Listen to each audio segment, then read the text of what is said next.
Council. Good morning. This is in re C.D.S. We'll be doing a hybrid hearing. Mr. Peterson, good to see you. You hear me all right? I can. Thank you, Justice. Great. We'll have the counseling appearances in a minute here. First of all, I'll just say that while we've allocated 20 minutes to a side, it's our practice to continue asking questions as long as we think it will help us in educating ourselves about your case. So it may be that we're asking questions when your time runs out. If that happens, please continue to respond. You need not ask permission to do so. And any such extra time will not cut into rebuttal time. We are pleased to be joined on this case by Judge Rita Cornish of the 2nd District. She is sitting in the stead of Justice Hagan, who was recused on this matter. Okay, let's have counsel enter appearances. Yes, Andrew Fitzgerald on behalf of the appellant mother. Mr. Fitzgerald, good to have you with us. Welcome. Thank you. Martha Pierce, attorney guardian ad litem for the minor children. Welcome, Ms. Pierce. John Peterson, Assistant Attorney General for the state of Utah. Good to have you with us as well, Mr. Peterson. Okay, let's begin.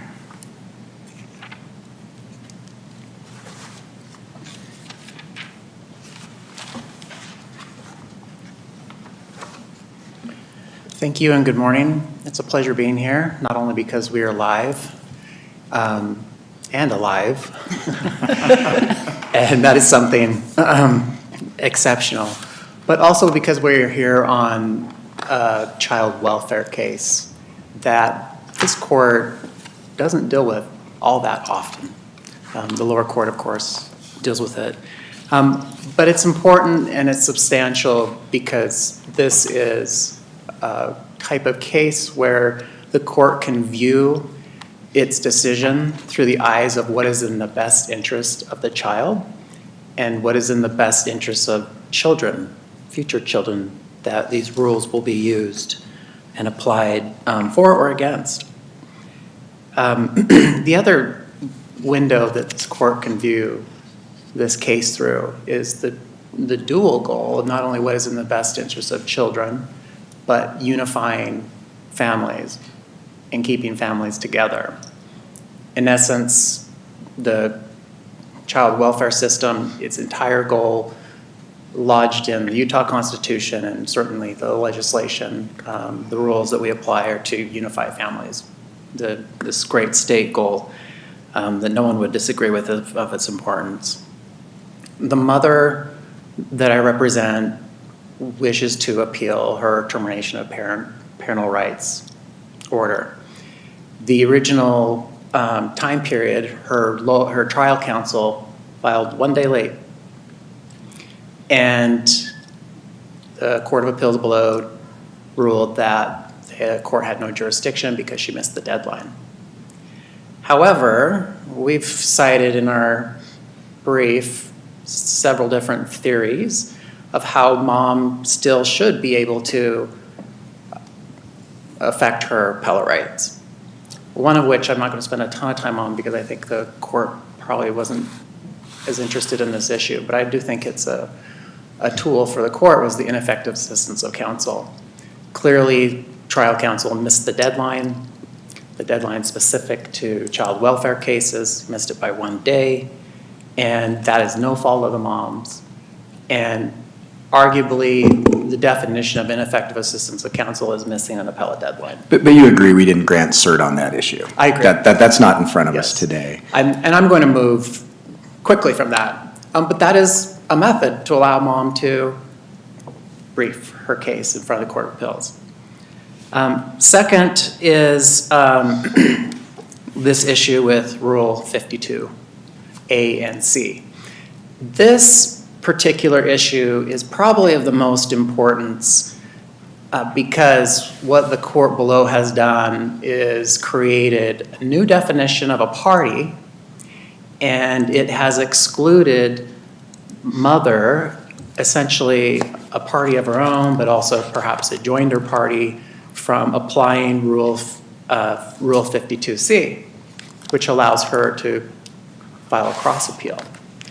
It's really important to remember that the code sections we have for child welfare proceedings are very specific and created exactly for child welfare considerations. And Rule 52, A and C, are very much like the regular civil rules of procedure for appeals, except for, in these cases, the time periods are shrunk. So the appeal period is shrunk to 15 days, and the time for a cross appeal is shrunk to 5 days, which is different and shorter than the regular civil rules. The reason for that is that the legislature wants children to have permanency. The goal is not to have them linger in foster care and be lost in the system and bounce between homes. The idea is if we're going to have appeals, it needs to move quick, we're going to shorten the deadlines, and we've specifically created these rules. The mother missed the 15-day rule by a day, but under 52C, she was timely. The father filed his appeal, and within the 5 days of the father's appeal, she filed her appeal. The importance of this is that there's a practical consideration of these cases. There are instances where a mom and dad have their parental rights terminated, and the mom, potentially, might say, you know what, I have struggles in life, I wasn't handed life on a silver platter, I'm really not going to be able to take care of these kids. I'm okay with the foster parents having these kids or an adoptive family take these kids and raise them. And the mom may not want to appeal at that point. However, dad, who is separate and arguably 50% responsible for the mom's issues and failures in the underlying case, appeals. What's mom to do? Mom has to have an avenue to then be part of that case, the biological mother. And her avenue may be to join with dad, essentially in his arguments, but have her own independent, separate arguments and try to get another shot at reunification efforts by finding error in the court below. Or she might want to appeal to be part of it, to fight the father, maybe oppose him, and to fight for the kids to go to this foster care. We think that the plain language of the statute at 52C says a timely notice of appeal is filed by a party. Any other party may file a notice of appeal within 5 days after the first notice of appeal was filed. Mom's timely under that statute.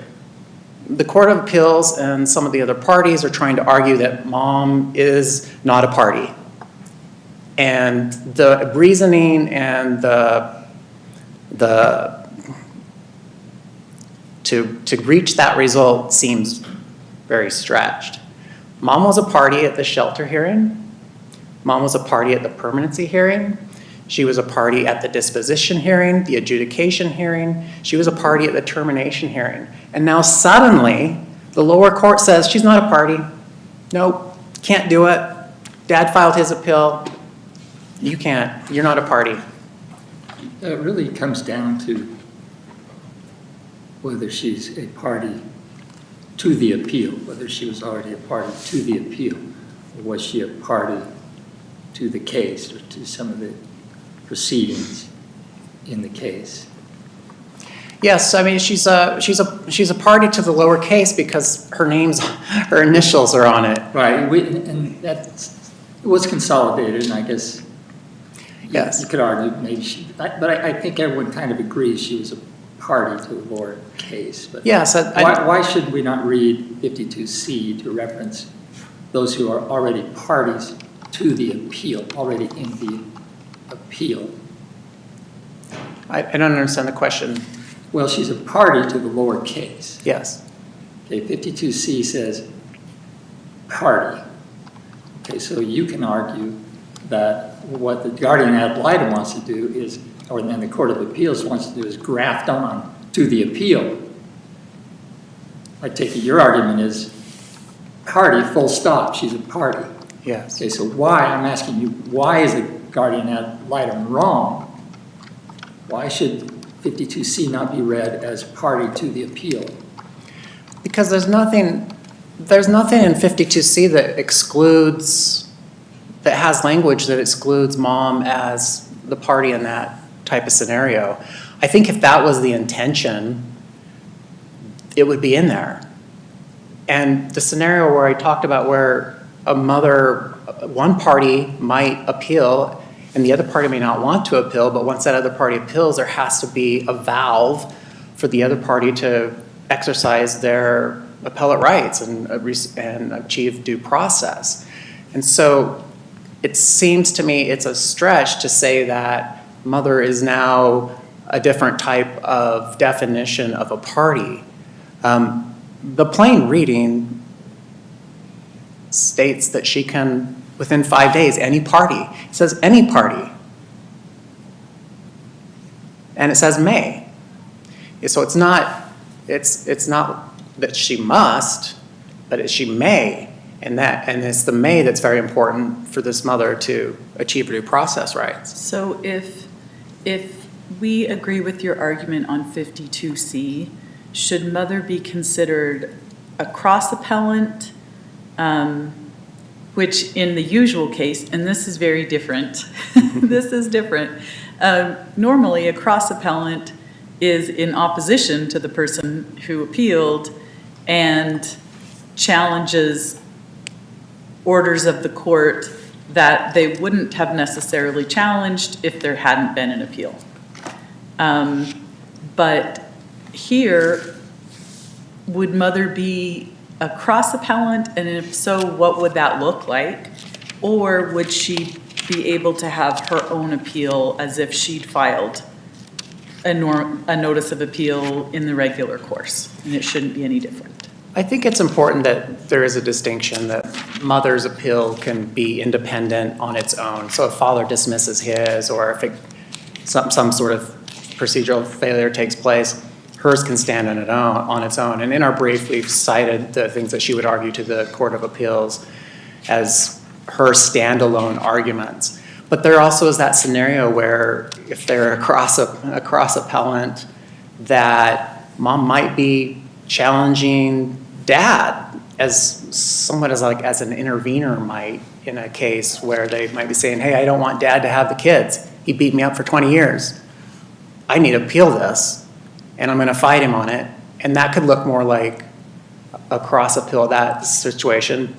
But it also could be one where they align with their goal of challenging the court below and the findings, and maybe they think reasonable efforts weren't made or they weren't given enough resources.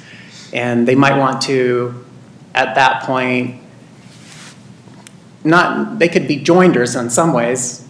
That's a possibility, but generally they're kept separate in this process. And then when we come into the appellate court, the court consolidates.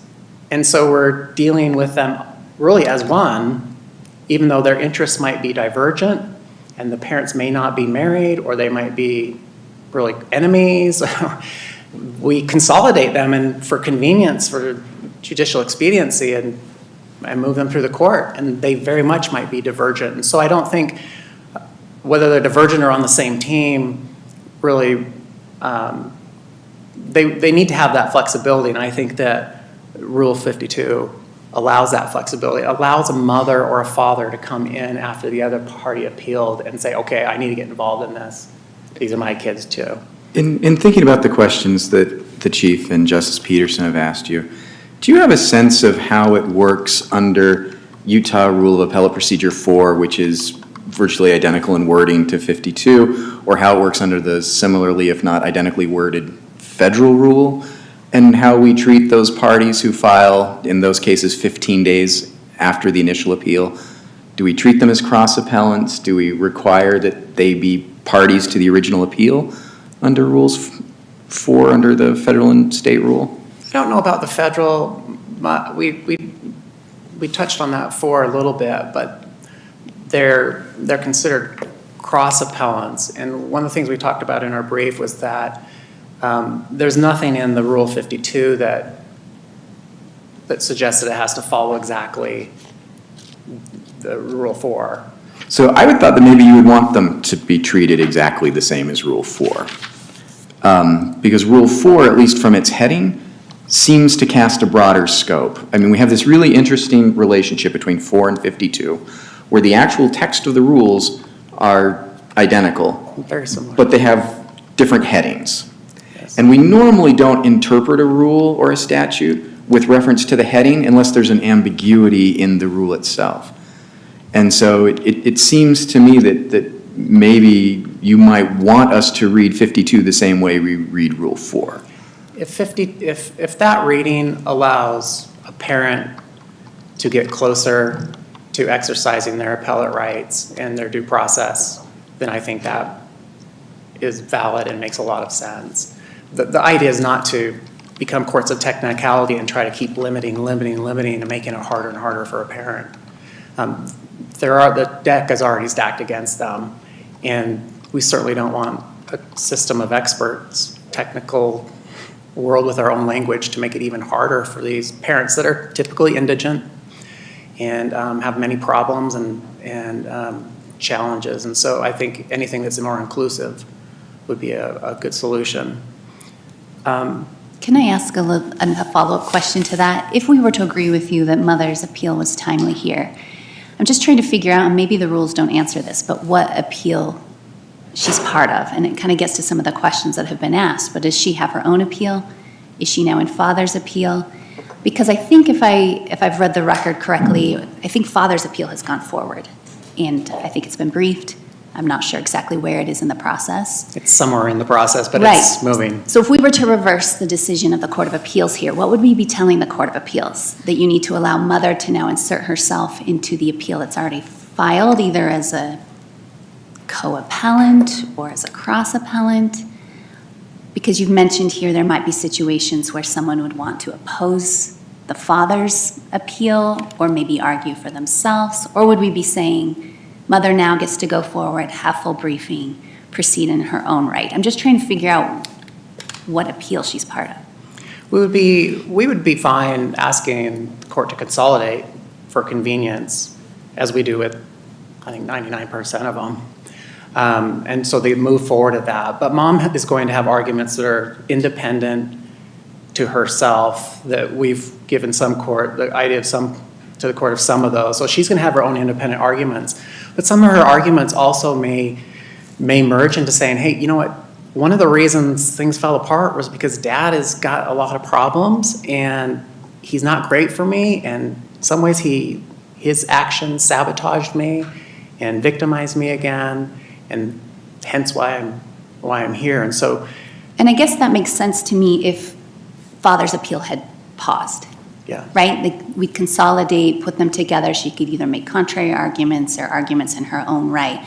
But where it looks like father's appeal has gone forward and may even be under advisement, I'm not entirely sure. But if that were the case, what would happen here?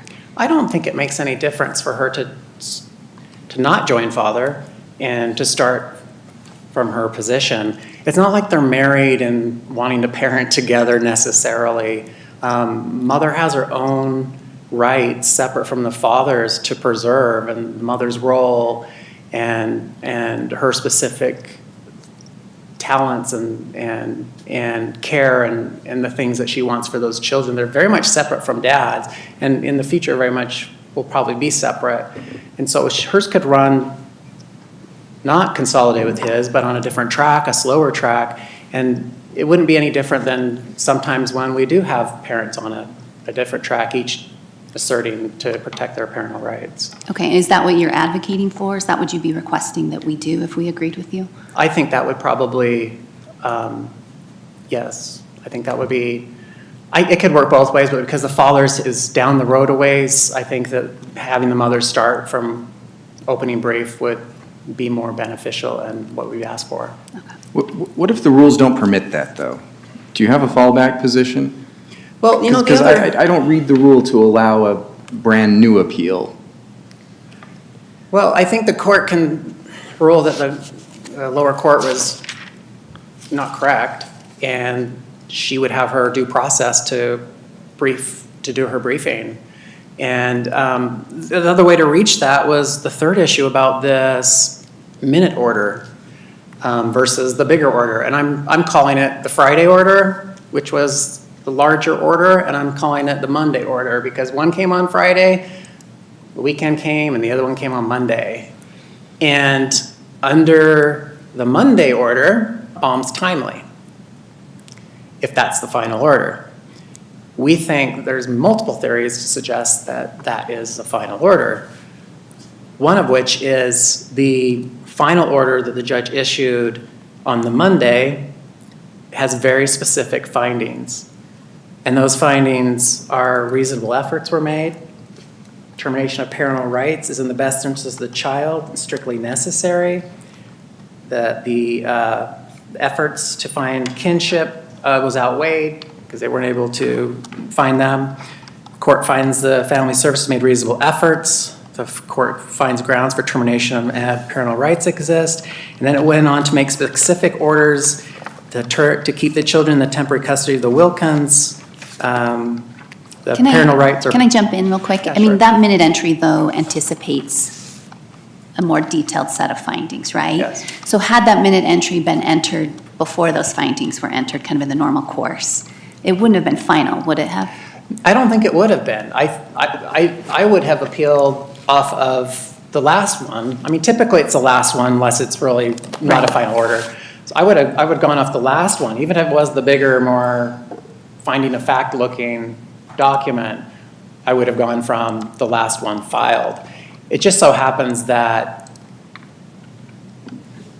the Monday one is shorter but very specific, very strongly worded, has all the things that an order is required, all the legislative, all the pieces of law and findings of fact. I think the court can view that as kind of like a decree, like a divorce decree, where a court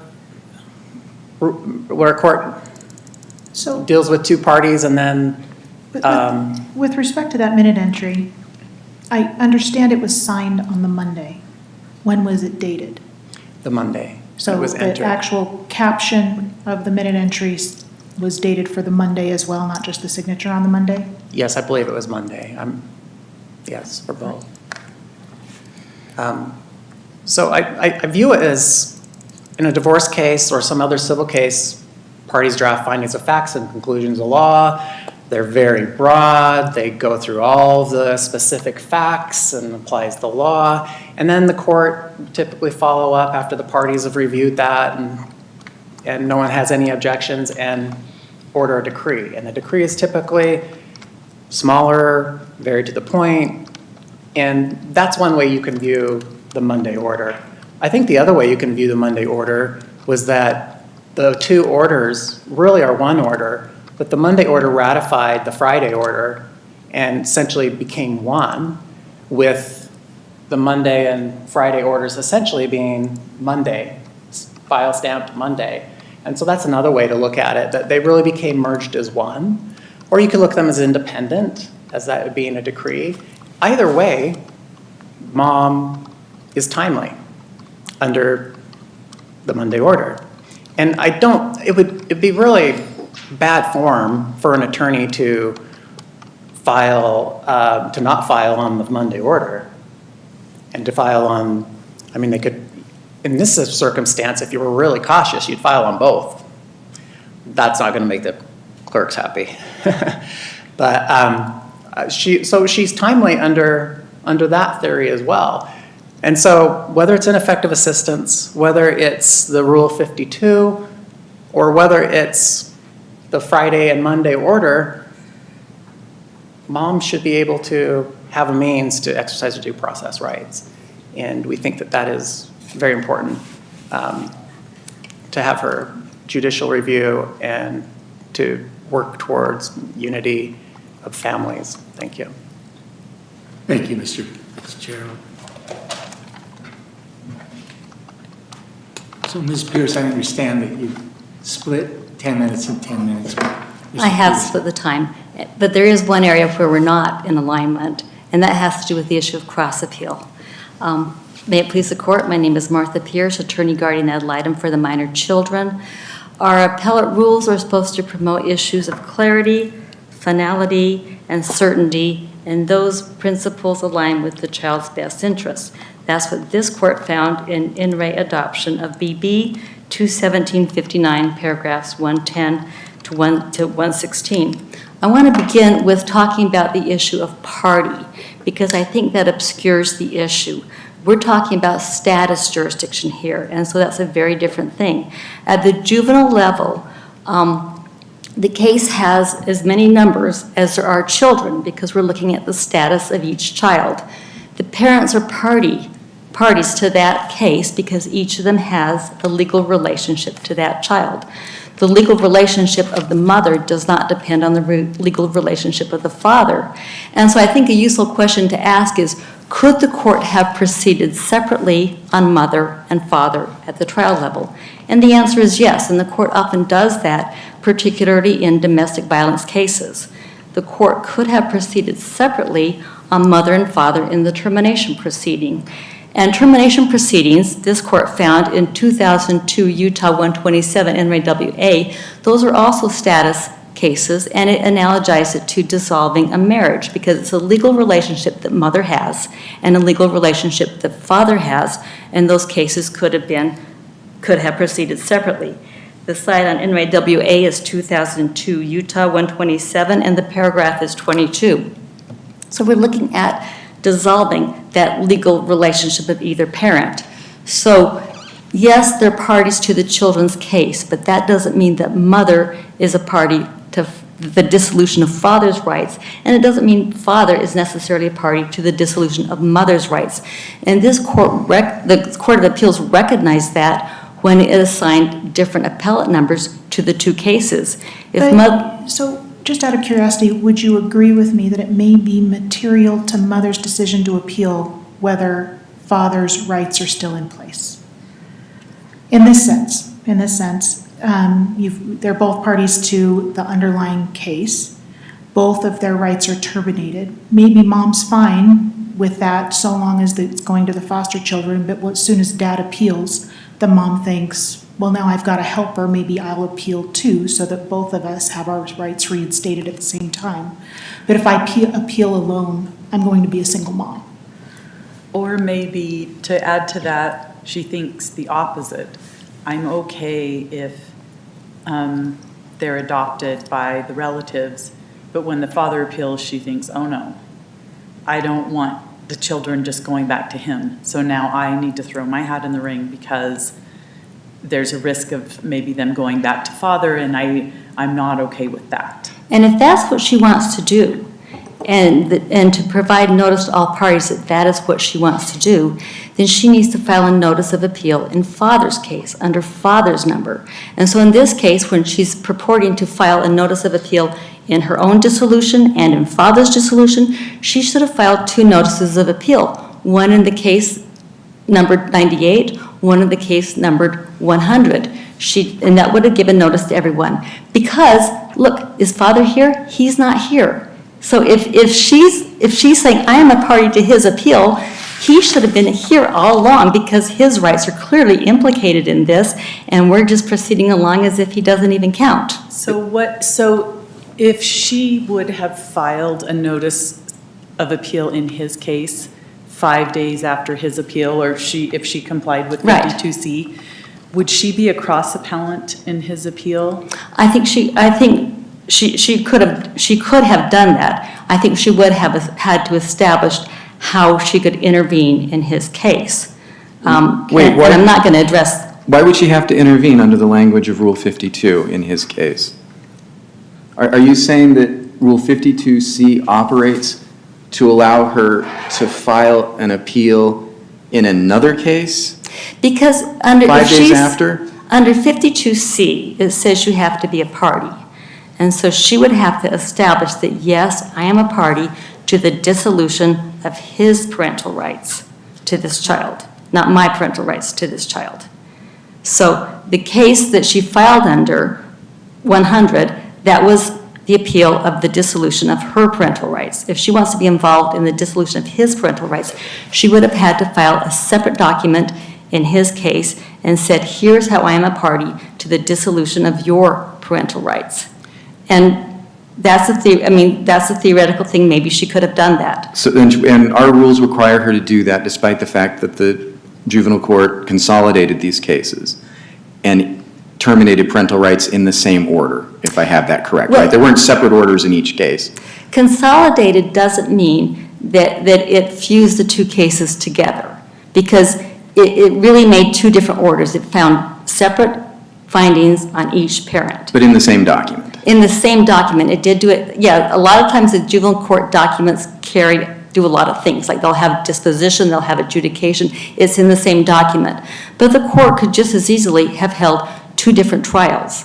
And it didn't because of the economy of justice. I mean, there's a lot of overlap in the two. So it seems to me that if we adopt your view of the world, the timeliness of mother's petition, or of her notice of appeal rather, is going to depend on what case number she puts on the notice of appeal? No, I'm using the case number to show that even the Court of Appeals saw these as two separate actions. One involving her dissolution, one involving his dissolution. Do you know that that was a conscious decision of the Court of Appeals? Or was it just because mother filed a fresh notice of appeal and the Court of Appeals put a new case number on it? The Court of Appeals has historically, when parents file separate notices, they have historically given them separate notices, separate numbers, and they proceed independently. Even though oftentimes it's the same document, but you're teasing out, well, here's the findings that pertain to you, here's the findings that pertain to you. And generally, and I haven't really seen a case where one parent is jumping over saying, well, let me please attack the dissolution of my spouse's parental rights to this child. They are going to theirs. So yes, it's one document, but it's involving two different rights to these particular children. Do you have questions on that? Oh, I have a lot of questions, but I'm just wondering if we do the same thing in other civil cases under Rule 4, where you have co-defendants, and maybe the court says, you know, I'm ruling against co-defendant 1 for these reasons and co-defendant 2 for these reasons. And does the Court of Appeals do this? And I wouldn't expect that. But thinking in terms of co-defendants is not so helpful because those aren't status cases. I think maybe if you were looking at two different people who had claims to the same land, that's a status case. That might be a more helpful way to think about it. Or declaratory judgment action, where two parties are seeking declaratory judgment, perhaps. But why should our rule change based on that? I mean, if it's tried below together, and if the court treats it together, and if the court issues it all in the same order, like what policy under Rule 52 are we promoting by requiring mother to file a separate appeal in a separate case, instead of being able to take advantage of 52C? Because if she does 52C, she's limited to challenging the dissolution of father's rights. So I understand that's your position, Okay. but I'm trying to accommodate the excellent questions that my colleagues have asked. Okay. Which is like, what do we do in this situation where a mother or any parent doesn't decide that they need to appeal until they see what the other parent does? And it seems like your reading of 52C would say, well, they can go in and fight as a cross-appellant in the father's case and say father shouldn't get the relief he seeks. Oh, I see what you're saying, okay. Right. Then the better course would be for her to file her notice of appeal, and then later on, she can dismiss it if the facts. But it'd be untimely under your view of the world, right? No, to timely file a notice of appeal in her own case. But then doesn't she invite father to appeal? Maybe father thinks the same thing of her. Maybe neither one of them would appeal and just let the appeal time run. But as soon as she files, anticipating that father might, then now you've got father files and neither one of them would have Well, necessarily that is done a chess game, but each of them, their parental rights are established separately and they're terminated separately. So each of them has to make decisions about how to do it. And oftentimes, the court will have separate proceedings, and a termination proceeding on the other parent might happen months and months down the road. But they need to timely file a notice of appeal on their own termination order. Ms. Pierce, how does 52C normally work? So in a usual case, when a party appeals under 52C, what does that look like? It rarely happens. There have been cases where my office has done it because we're fine with the order, but at the other side, but if somebody's appealing, then we're saying, well, you made some mistakes in this order, and here's some things that we want you to do. That I don't think I've ever seen a parent take it under across appeal. 52C. Right. And I don't think, even in cases where there is consolidated, I don't think I've ever seen a parent challenge the termination order of the other parent. So They're looking at their own dissolution with- of their own rights to that child. So with two parents, even where it's consolidated, the usual practice is they file their own notice of appeal with the number of the Right. case that adjudicated their rights. Right. And sometimes, once the briefing begins and we see that the issues are very closely aligned, somebody will do a motion to consolidate. Sometimes it happens, sometimes it doesn't. But usually it happens down the road, because that makes sense. But most of the time, it does not. In the NRAWA case that I gave you, there's another NRAWA involving the other parent, which proceeded totally independently. So you're saying we need to read into Rule 52 that when it says any other party can appeal, it means a party that has been made a party to the appeal by the filing of the notice of appeal. So let's say someone one of the parties files a timely notice of appeal under the usual rules, and then 5 days later, in 52C, where it says any other party can file a notice, are you saying when it says any other party, after that first notice of appeal, you're saying it has to be a party that is made a party because of that initial notice of appeal? So It has to be a party who's To a the party appeal? who is a party to the dissolution of that parent's parental rights. Okay. And that's what, because most of the time, our analogies go to criminal cases, civil cases, but those cases aren't status jurisdiction cases. How do you define status jurisdiction, just as you're saying the word? Can you just give a little more detail of like, what are you? Probably meaning by the that? best case to look at is NRAWA, because that's a status jurisdiction case. And so when you first adjudicate a child as abused, neglected, or dependent, that's a special status that the child has that gives the juvenile court jurisdiction to override parental decision-making. And then the parents have legal rights to the child. That's a status. And so in NRAWA, they analogize that to the marital status, and that divorce is dissolving that status. But in this way, there's three different parties. So I'm sorry, are you still? I'm done, yeah. I think I'd have a much easier time with your argument if I could see anything in the language of the rule that supported anything that you were saying. Because this 52C seems to copy Rule 4D. It does. And maybe I misunderstand the purpose of Rule 4D, but I thought it was to give co-defendants or co-parties in a case, right, an opportunity to see what the other person does, and if they appeal, decide, okay, based that there's now going to be an appeal in this case, should I make myself a party to that appeal? Right, and so that's the way I understand, and I may misapprehend it, but that's the way I understand, at least under Rule 4, where I have more experience with it, that's the way that operates, and that's the policy that animates it. And then we copy that rule and we put it in 52, and so I would expect that it would work the same way. And you very well may be right, that this is the way that what you're describing is the way it should work. But I think. But that's not what the rule says. But even, I think if you even look at 4D, I think if you were looking at a case that involves status, it would look very different than what you're saying. Based on the language of the rule, why? Because you're not a party, because a mother is not a party to the dissolution of the father's legal rights to that child. It's separate grounds.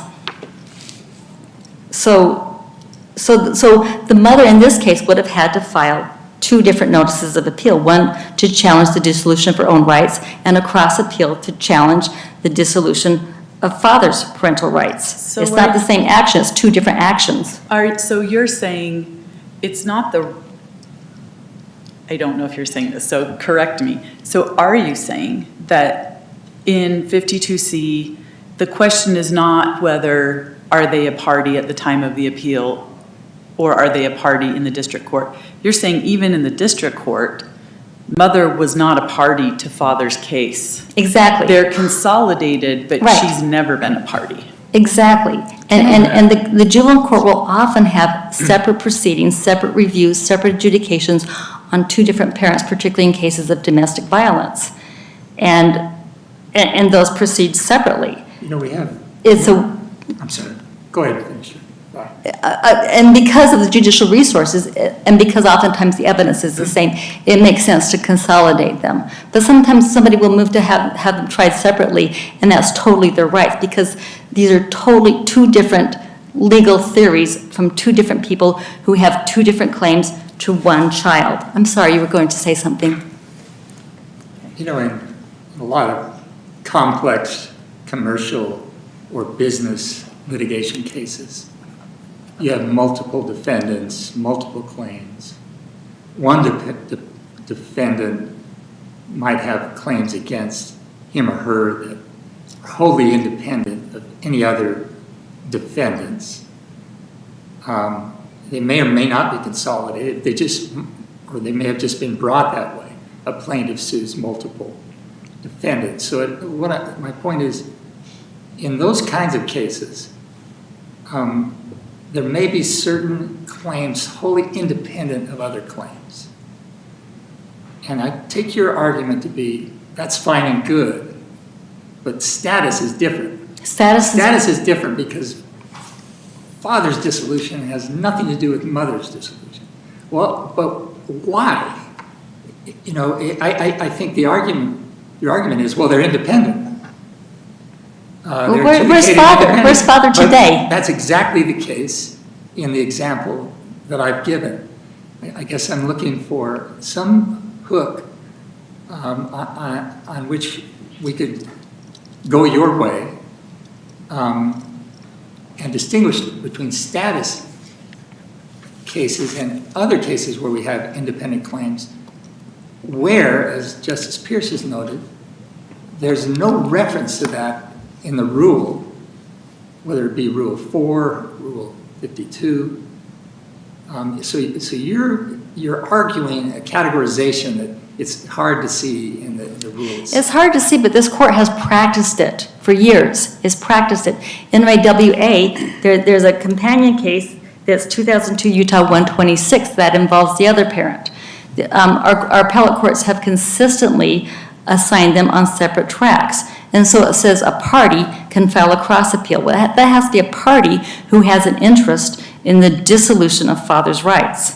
It has to be that. Because, and again, I say, if dads and mom are the same parties, then why haven't we noticed dad on this case? He's not here. That should tell you so much. And the whole history. Anyone's arguing they're the same party. The argument is they're both parties to a consolidated action. A consolidated action, but they didn't intervene in each other's actions, and there's a difference. Consolidate means you'll have different things, but we think it's the same. There's a lot of overlap in the evidence. But if you're intervening in each other's actions and you get the right to intervene, then that's a different matter, and that didn't happen in this case. But again, I would reference you to. And it's paragraph 22 in Ray WA and the footnotes that go along with that, because the court spent a lot of time deciding why termination cases and child welfare cases are status, and they're very different than other cases. And when we analogize this case to other cases, we often set off on the wrong foot because we're looking at defendants or civil cases, and it's not, it's status. So please forgive me that I don't know this, but so in the juvenile court, if cases are consolidated with mother and father, right? If mother wants to make arguments regarding the termination of father's parental rights, do the juvenile courts require a formal motion to intervene? I haven't seen that, but I also haven't seen, and I read a transcript a week. So I read transcripts from all over the state, and I've been doing that for years. I haven't seen parents argue for each other's cases. The closest, Is that right? So, I mean, let me tell you why I'm pushing back. I'll tell you one So case that does that. We never hear mothers say, yeah, dad should not get the kids, right? well, you do hear that. Well, how is that not making an argument in father's case about the termination? No, you see that in dispositional, but not termination. You see that in dispositions from the moms going, oh, don't send him to my ex. You see that. There's one case where this court did find that a parent had standing to challenge another parent's adjudication, and that's in re SA, and I don't have the site for that, but in that case, the father wanted, and these were parents who were together, and he said her rights affect my rights, and so he made a special plea for that, and that was in re SA, and I can send that to you in a 24J letter. But in most cases, there's a lot of cases that just proceed along separate tracks. The history of this Court of Appeals and the Supreme Court has put them along separate tracks. One time, I myself tried to argue that because all the claims of all the parties were not settled, that you didn't have a final appealable order when the court terminated on one parent but not the other, and I got shot down on that one, and I think that one is in re ACM. I think that's in my brief. So this court rejected one time when I tried to argue what your question suggests. So I think we have strong history and strong case law and the whole theory of status jurisdiction to suggest that if you want to cross appeal, you have to be a party to the dissolution of that parent's rights. Can I ask it this way? Because I wasn't seeing this until hearing your argument today, but maybe it works like this. So you're trying to terminate father's rights. Mother's not a party to that. And maybe in a consolidated proceeding, she might have relevant information. She might, in fact, be some kind of a witness, but she's not a party. In the same sense that perhaps, say, they were trying to terminate father's rights, but not mother's at all, she wouldn't be a party to father's action. So here, I know mother filed a notice of appeal that listed both parents' cases numbers on her notice. Well, okay, but those are the kids' numbers, not hers. No, well, okay, but then the case arises from the children, Right. right? So she's filing a notice of appeal in Right. that action, which is Right. the same action father is in. Right. So even though I understand what you're saying about them not necessarily being parties to each other's termination, if he filed a notice of appeal in an action that arises out of these children, Right. and then she files her notice under 52 in the same proceeding, why doesn't it fall within 52C?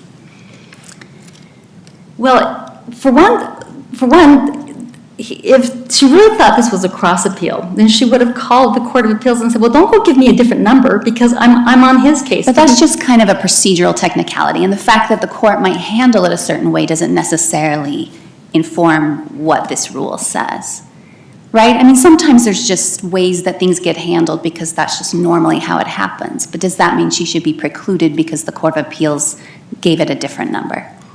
Well, I Or think didn't? so because that doesn't notify the rest of us. And it certainly did not notify father that his rights would be implicated. That's why he's not here today. He wasn't notified. And the cases proceed independently, and it's really hard to see how mother would have standing in the dissolution of his rights.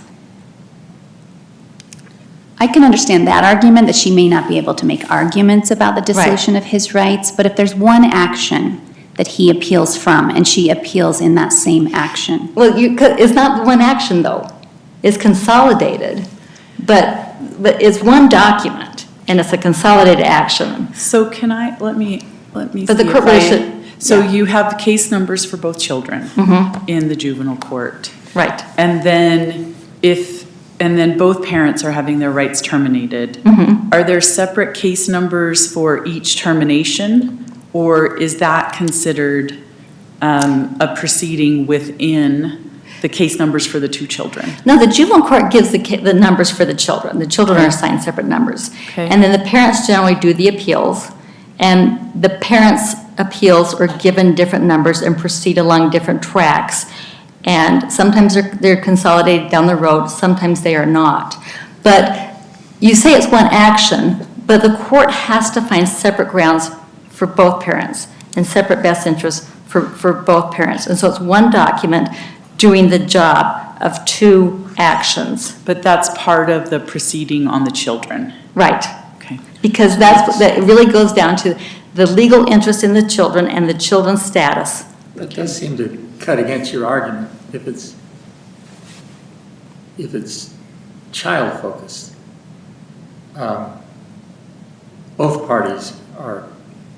Both father and mother are parties to the status determination of a particular child. Not always. Right. Sometimes we're only terminating one parent. Maybe, but in this case, they are. Right, they're terminating on both. But then they have to find separate grounds for this one. Yeah, I Yeah. understand all that, but we're talking about any party language in Rule 52, right? And here, they may not be parties to each other's dissolution, but they are each parties to each child's status determination. Is that incorrect? Well, maybe we can do an analogy to land. Like two different people have claims on a land.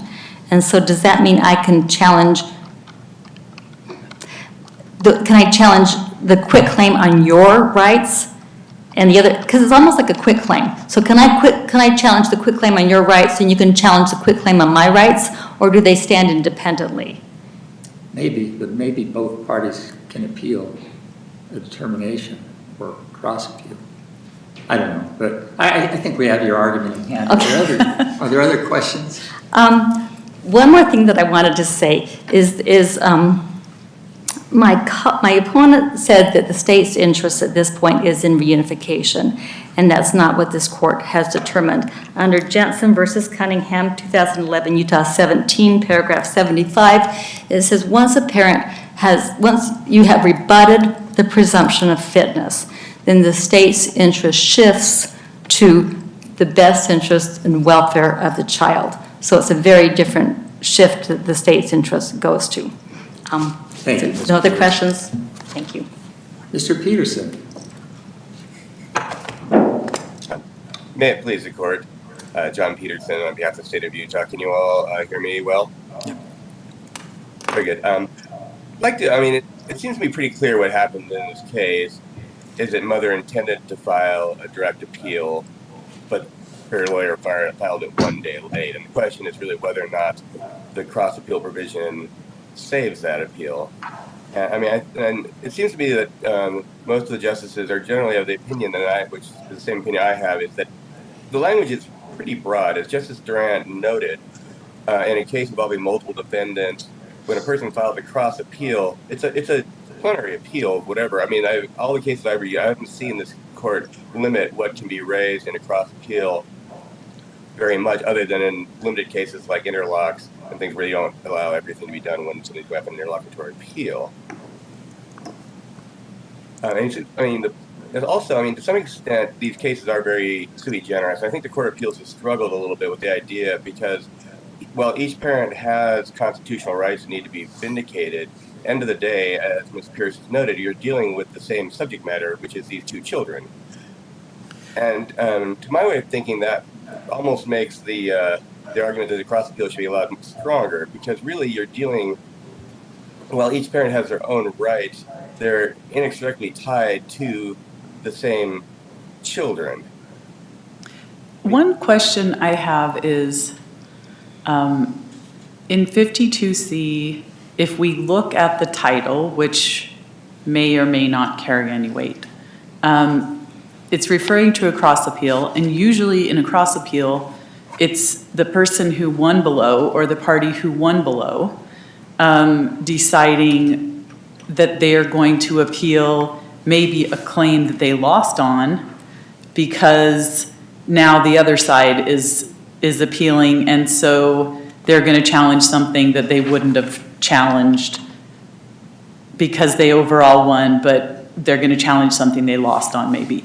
But this isn't like that. They both parents lost their parental rights, so she's So unless she's going to be challenging something about the father's parental rights, what she wants to do is just have her own appeal regarding her own parental rights, one would assume. Does that seem like it seems like it would fall under the language of 52C, but not the title. It does, and as Justice Pierce noted, it's interesting that appellate rule for D and 52C are slightly different in that for D it says additional or cross appeals, whereas 52C only says cross appeals.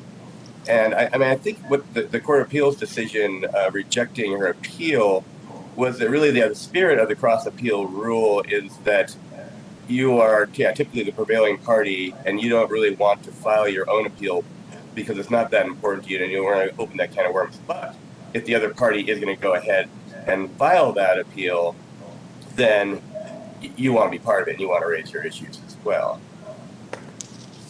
And I guess the question here is that, clearly what mother wants is to file a direct appeal. But I guess the question, and I can't say I necessarily know the answer, but it's an interesting situation. Our case is a little different.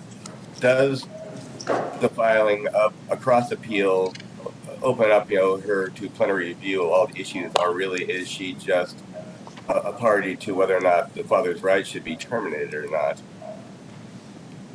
My argument in my brief is that I think the better decision would be that, yes, practically speaking, she should be able to raise whatever issues she wants. As Justice Durant noted, in most cases, people file cross appeals. There's any number of issues you can raise to you as applied to you, even though you wait and sort of sandbag and file a cross appeal rather than the direct appeal. And I think as Mr. Fitzgerald argued fairly persuasively too, there are reasons why people may wait to see what another party does before they file a appeal. In this case, I'm not entirely sure that's what happened. It really appears that mother wanted to simply file a direct appeal but didn't file it timely. But the plain language of the rules seems to say that any party may file a notice of appeal, and that seems to largely broadly save mother's appeal. Is there a statute that tells us who is made a party in a juvenile proceeding for termination of parental rights? Is the language used of a party? For the abuse and neglect proceeding, the code says that the parents are entitled to notice and to present evidence at the hearings. Is there anything that says who is a party in these proceedings in the juvenile court, or is that language not used? I believe there actually is a rule of juvenile procedure. Off the top of my head, I cannot remember what it is. I don't think anybody really has any doubt that in all the proceedings in juvenile court that both parents, and the children are party to all those proceedings. There's a certain degree of judicial economy in combining them. You don't want to be having multiple long trials about the same underlying facts. Typically, but there's no reason that you really couldn't have different cases. As Ms. Pierce noted, there have been appeals where they've gone up, very separately. There are juvenile court cases where the judge will enter a separate termination order as to each parent, which would open up a different can of worms. In that case, I think if you tried to file a cross appeal, you clearly would be left to only challenging that other parent's termination. But in this case, the termination order was one order, that applied to both parents. And I would argue, I think the better approach is to determine that the cross appeal rule does save mother's appeal in this case, even though she's maybe not using it strictly speaking as it was intended. Well, and here it looks like the petition that was filed for termination named both the mother and the father. It wasn't like there were two petitions filed. There was one petition. It had both children's names on it, numbers associated with those children, but then names both the parents. So in that sense, doesn't it feel like they're part of the same process, same proceeding? I would agree with that, Justice Pullman. Okay. I would like to just briefly address Mr. Fitzgerald's argument about the subsequent order. I think that this court's case law is very clear that it's not within the power of trial court judges to simply re-enter orders and kick the can down the road, and it creates way too much uncertainty. And the purpose behind the notice of appeal rule is to create certainty and finality. And if a juvenile court judge can simply enter any number of subsequent orders that don't materially change the initial decision, then there is no finality, and you could have appeals popping up any months, weeks down the road. I mean, I think that avenue is clear. I mean, I think the only way to really save mother's appeal in this case is by resort to Rule 52C. If there are no further questions, I will submit it on my brief at this point. Thank you, Mr. Peterson. Mr. Thank you. Fitzgerald.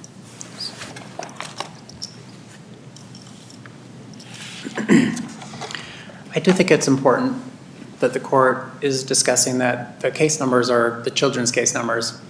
That's the way they always are. There's a number, there's a child's name, there's a birth date, and then there's a specific case number to them. And the parents' rights, process, orders all go through those case numbers. They never have parents never have an independent case number until they actually file a notice of appeal. And that's, again, the nature of these proceedings, where this is about children and families and unity, and the children are the primary focus, the entire purpose. And and I think that's not only convenient, but also it represents those important parts of what the focus is on.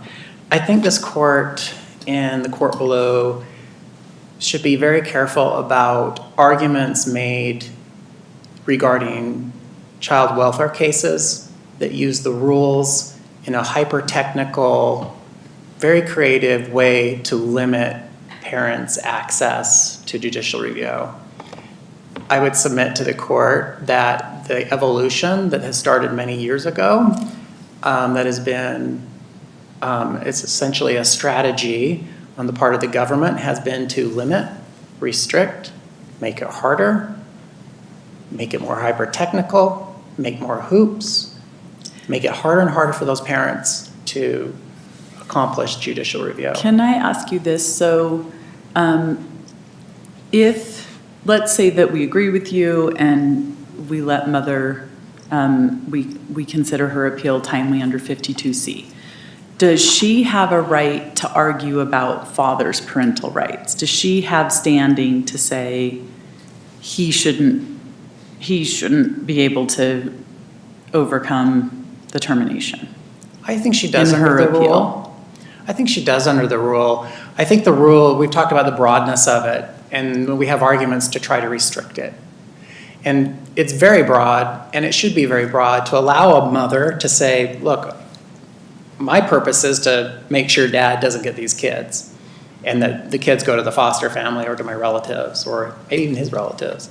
But it's more typical that you would see the mother and a father appealing some similar arguments. Sometimes they're different. That most of the time they would stand on their own, but So they might be let's attacking the say- same order. So in this case, she files a notice of appeal regarding this particular order, and she doesn't want to argue that her rights should be reinstated, but she wants to argue, no, don't let dad's be reinstated. Could she just have a whole appeal doing that under 52C? I think she could do it that way. Do parents miss out on that if their proceedings are separate? So let's say one of the parents can't be found, so they terminate the father's rights, and then mother's case comes along later. Does she not have any right to participate in the appeal of his rights? Let's say his are terminated, he does his appeal. Could she try to intervene in the appeal and make those kind of arguments, or not, because she wasn't in the case below? I've never seen that before, and it almost looks like that almost looks like a motion to intervene. It's, as a practical thing, it doesn't really happen. The parent is more concerned about their individual rights to those children. There could be a circumstance where the mother would say, hey, look, I really like dad. I think he got bad deal out of it. Family Services really dropped the ball on providing the things necessary, and I don't feel like they made reasonable efforts. And I could see a mother saying, hey, this is about the unity of our family. Yeah, Dad's got some problems, but, you know, he's not the worst guy in the world. I'm going to advocate on his behalf. So I can see, I think the courts want to keep things broad, keep it open so that there are possibilities to keep families unified. I don't think we want to keep restricting in the way that I feel like the evolution has moved. And we've heard the arguments today, and you can see the arguments in the brief from some of the other parties where it's restrict, limit. That has its purpose. But also when we're dealing with children and the case numbers are about children, that's inappropriate. And it's not the way this state or this court should be headed. I think another thing that's important about the 52C is that last part of it says, mentions the 5 days, and that says, or within the time otherwise prescribed by paragraphs A and B, so it refers back to A, 52A, of this rule, whichever period last expires.